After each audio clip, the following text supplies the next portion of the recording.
खबरो न लेलू अब त नंबरो न देलू हो। जहिया से शादी कैलू हालो ना पूछेलू हो। खबरो न लेलू अब त नंबरो न देलू हो। जहिया से शादी कैलू हालो ना पूछेलू हो।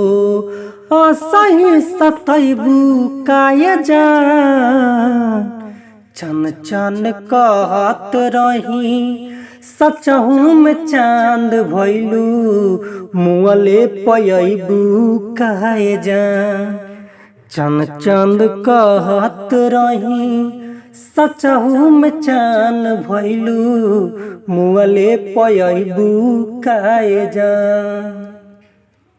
निंदियो न आवे जागी रोतानी रात में कहीं नहीं खूब बुझत बानी कवना हालात में। निंदियो न आवे जागी रोतानी रात में कहीं नहीं खूब बुझत बानी कवना हालात में। आफत में पड़ल बापरा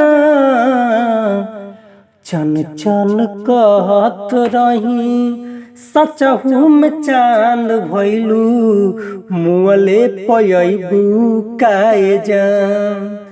चन चंद कहते रही सचहू में चांद भइलू मुअले पयबू काय जान।